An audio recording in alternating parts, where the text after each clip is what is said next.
یعنی اس کے بعد کتاب الطہارہ ہی بیان کیا ہے۔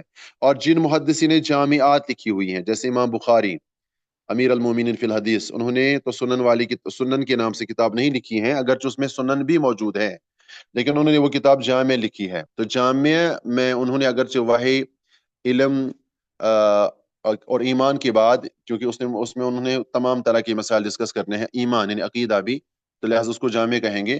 تو علم وحی الہی، علم وحی الہی کے بعد کتاب الایمان یعنی عقیدے کو سکھا رہے ہیں، اور اس کے بعد کتاب العلم، اور کتاب العلم کے فوراً بعد وہ کتاب الوضو پر آتے ہیں، یعنی پھر عبادت ہی شروع وہ بھی کرتے ہیں۔ یا امام مسلم بھی اسی نہج پر چلے ہوئے ہیں، صحیح مسلم میں پہلے کتاب الایمان، پہلے مقدمہ، پھر اس کے بعد کتاب الایمان، اور اس کے بعد ڈائریکٹ کتاب الطہارہ پر آتے ہیں۔ تو کہنا یہ چاہتا ہوں کہ سب سے پہلا جو باب ہے اس کا، سب سے پہلا جو شعبہ ہے اس کا، وہ ہے عبادات۔ یہ فقہ اسلامی کا اولین موضوع ہے جس سے فقہ کی ہر کتاب کا آغاز ہوتا ہے، یہی تو میں سمجھا رہا تھا۔ اور جو بعد کے محدثین آئے انہوں نے بھی یہی کیا ہے، انہوں نے بھی فقہی کتابوں کا آغاز عبادت سے ہی شروع کیا ہے، جنہوں نے فقہ کی کتابیں لکھی ہیں۔ بلوغ المرام کو دیکھیے گا، فقہی کتاب، مختصر سی کتاب ہے، سب سے مشہور ترین اس موضوع پر، وہ بھی کہاں سے شروع ہوتی ہیں؟ ابواب الطہارہ سے، یعنی کتاب الطہارہ سے۔ اس جز میں اس میں کیا آتا ہے، عبادت میں کیا کیا آتا ہے؟ دیکھیں، اس جز میں طہارت، نماز، زکوٰۃ، روزہ اور حج وغیرہ کے احکام سے بحث ہوتی ہیں، یعنی جو عبادتیں ہیں جن میں یہ اسلام کے 5 ارکان تو ہیں ہی، اور جو ان کے متعلق ہیں، جیسے طہارت کا تعلق نماز کے ساتھ ہے، ورنہ طہارت کا باب یا طہارت کی کتاب شروع نہیں کرتے، چونکہ طہارت میں وضو بھی آتا ہے، غسل بھی آتا ہے، تیمم بھی آتا ہے، پھر حدث اکبر اور حدث اصغر سے پاک ہونا لازمی شرط ہے، تو اس لیے محدثین نے اس کو کتاب الطہارہ سے اپنی ہر کتاب کو شروع کیا ہے۔ تو یہ سب سے پہلا شعبہ ہے علم اصول فقہ کا۔ اس کے بعد دوسرا چیپٹر، یا کہہ سکتے ہیں دوسرا شعبہ، جس میں اصول فقہ یا علم فقہ میں جس کے ساتھ ڈسکس کیا جاتا ہے، یہ میں نے کل بھی بتایا تھا، فقہ الاسرہ، یاد رکھیں اس کو، اور یہی چیزیں آپ لوگوں نے نوٹ کرنی تھی، اپنی نوٹ بک پر لکھنی تھی، اوپر آپ ہیڈ لائن مقرر کر لیں کہ علم فقہ کے اہم شعبہ جات، پھر یہاں آپ لکھ سکتے ہیں نمبر 1 عبادات، بس پھر یہ تفصیل نہیں لکھنی ہے آگے سے، عبادات۔ نمبر 2 فقہ الاسرہ، اسرہ کہتے ہیں عربی زبان میں خاندان کو، فیملی کو، جس کو عائلہ بھی کہتے ہیں، عائلتن، تو آگے لکھا بھی ہے عائلی احکام اردو میں، حالانکہ عائلہ زیادہ تر اردو میں زیادہ تر یہ عربی لفظ ہیں، لیکن یہ اردو میں بھی مستعمل ہے، اردو میں بھی استعمال کیا جاتا ہے۔ تو خاندانی مسائل، خاندانی معاملات کیا ہوتے ہیں، بندوں کے ساتھ، رشتہ داروں کے ساتھ، ماں باپ کے ساتھ، بہن بھائیوں کے ساتھ، تو اس میں یہ دوسرا چیپٹر ہے، دوسرا اہم شعبہ ہے جس میں ڈسکس کیا جاتا ہے۔ یہ فقہ اسلامی کا وہ حصہ ہے جو انسان کی آئلی زندگی، آئلی آپ سمجھ گئے نا، آئلی خاندانی زندگی کو منظم و منضبط کرتا ہے۔ فقہ الاسرہ کی اہمیت کا اندازہ اس امر سے لگایا جا سکتا ہے کہ قرآن پاک کی آیات احکام، جن کی تعداد کا اندازہ 250 سے لے کر 300 کے درمیان ہے، آپ دیکھ سکتے ہیں، اندازہ کر لیں، اللہ رب العالمین نے عائلی مسائل، خاندانی مسائل کے تعلق سے کتنی آیتیں قرآن مجید میں نازل کی ہوئی ہیں۔ یہاں پر لکھتے ہیں کہ قرآن مجید کی آیات احکام، یعنی احکام والی آیات نہیں، خاندانوں کے تعلق سے آیتیں نازل نہیں ہوئی ہیں، بلکہ احکام، یعنی بندوں کے احکام کیسے ہیں، کیا کیسے ہونے چاہیے، تو اس تعلق سے 250 سے لے کر 300 آیات کے درمیان آیات موجود ہیں۔ لکھتے ہیں کہ کم و بیش 1/3 یا اس سے کچھ زائد صرف شخصی اور عائلی قوانین سے متعلق ہیں، یعنی احکام سے متعلق، بندوں کے احکام سے متعلق جو قرآن مجید میں تقریباً 300 کے قریب آیتیں موجود ہیں، ان میں سے 1/3 1/3 یا اس سے کچھ زائد آیتیں صرف شخصی اور عائلی قوانین، خاندانی قوانین کے تحت وہ آیتیں تعلق رکھتی ہیں۔ اس کی وجہ یہ ہے کہ اسلام کے نظامی معاشرت و قانون میں ادارہ خاندان کو بڑی بنیادی اور مرکزی حیثیت حاصل ہے۔ اس مرکزیت کا اندازہ اس امر سے لگایا جا سکتا ہے کہ خاندان اور نسل کا تحفظ اسلام کے 5 بنیادی مقاصد میں ایک قرار دیا گیا ہے۔ ادارہ خاندان کی یہ اہمیت اس لیے ہے کہ اسلامی معاشرہ کی تشکیل اور امت کی تکوین میں سب سے بنیادی اکائی خاندان ہی ہے۔ جی بالکل صحیح بات ہے، اگر خاندان کی اکائی مضبوط اور اسلامی اساس پر قائم ہو، اسلامی اساس پر قائم یعنی اگر خاندان اسلامک ہو، اگر خاندان اسلامی نہج پر چلے، ایک خاندان، اور اسی طرح سارے خاندان بن جائیں،